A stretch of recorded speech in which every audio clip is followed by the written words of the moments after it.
একটি গুরুত্বপূর্ণ ভাব সম্প্রসারণ নিয়ে চলে এসেছি। চলো শুরু করা যাক। হৃদয় কৃপণ হয়ে ধনী হতে চাই, সুখ তারা দেয় নাকো, তাই দুঃখ পাই। এই বাক্যটির ভাব সম্প্রসারণ করতে হবে।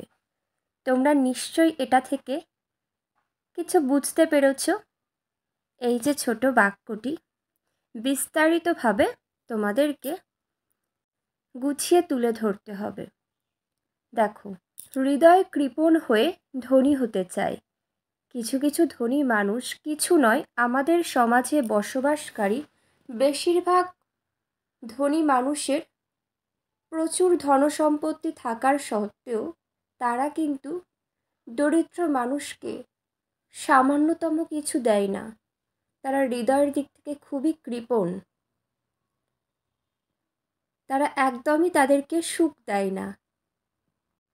তাই প্রকৃত অর্থে মনের দিক থেকে কিন্তু তারা কখনো সুখী হতে পারে না। তাই তো বলা হয়েছে, হৃদয়ে কৃপণ হয়ে ধনী হতে চায়, সুখ তারা দেয় নাকো, তাই দুঃখ পায়। বুঝতে পেরেছ অনেকটাই। এবার বিস্তারিতভাবে আলোচনা করব। এই যে দুটো লাইন বললাম, এটাকে তোমরা 100 থেকে 150টি শব্দে নিজেদের ভাষায় লিখবে।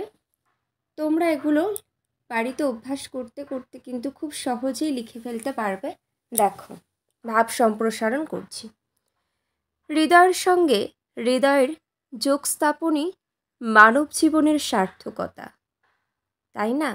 হৃদয়ের সঙ্গে হৃদয়ের যোগ স্থাপনই আমাদের মানব জীবনের প্রকৃত সার্থকতা লুকিয়ে আছে। আত্মকেন্দ্রিকতাকে অতিক্রম করে মানুষ বৃহত্তর জগতে নিজেকে প্রসারিত করতে চায় বলেই সে মহৎ, সে মহান। এই মানব জীবন, মানব জীব শ্রেষ্ঠ। কেবল নিজেকে নিয়ে বিব্রত থাকার জন্য এ জীবন নয়। সকলের তরে সকলে আমরা, প্রত্যেকে আমরা পরের তরে, তাই না? একে অপরের দুঃখে বিপদে তাদের পাশে দাঁড়াতে হবে, তাদের পাশে সাহায্য করতে হবে। তাই তো বলা হয়েছে, সকলের তরে সকলে আমরা। আমার দুঃখে অন্য এক বন্ধু আমার পাশে থাকবে, তার দুঃখে আমি পাশে থাকব। এইভাবেই তো সকলের তরে সকলে আমরা, প্রত্যেকে আমরা পরের তরে, তাই না? এই বাণীই হলো মানব জীবনের মূল কথা। অথচ অনেকে এই সহজ সত্যটি উপলব্ধি করতে পারে না। আমাদের মানব জীবনে বর্তমান সমাজে বেশিরভাগ ক্ষেত্রে এই সহজ সত্যটি মানুষ উপলব্ধি করতে পারে না। তারা হৃদয়কে প্রসারিত না করে ধন সম্পদের পরিমাণ বাড়িয়ে ধনী হতে চায়। তাদের মানুষের প্রতি মানুষের মনে ভক্তি ভালোবাসা কিছুই নেই। কেবল নিজেদের ধন দৌলত সম্পত্তি এগুলোই বৃদ্ধি করতেই তারা ব্যস্ত। তার ফলে তারা শুধু পার্থিব সম্পদেরই অধিকারী হয়। মানে পৃথিবীতে যে সমস্ত পার্থিব সম্পদ রয়েছে সেগুলোরই অধিকারী হয়, অন্তরের দিক থেকে একেবারে শূন্য হয়ে পড়ে। মানে তাদের মানবিকতা নেই মানুষের পাশে দাঁড়ানোর। তাই বলা হয়েছে, অন্তরের দিক থেকে একেবারেই তারা নিকৃষ্ট হয়ে পড়ে।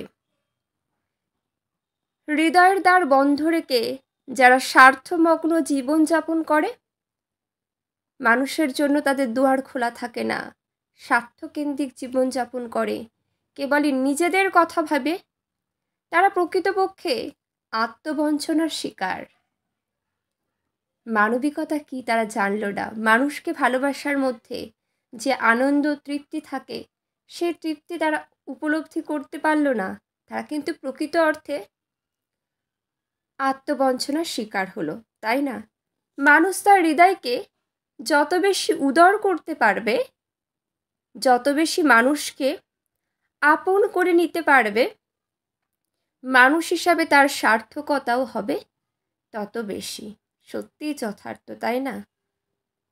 অন্যথায় প্রভু তো ধন সম্পদের চূড়ায় বসে থাকলেও তার মতো দীন ও ব্যর্থ মানুষ আর এ জগতে নেই।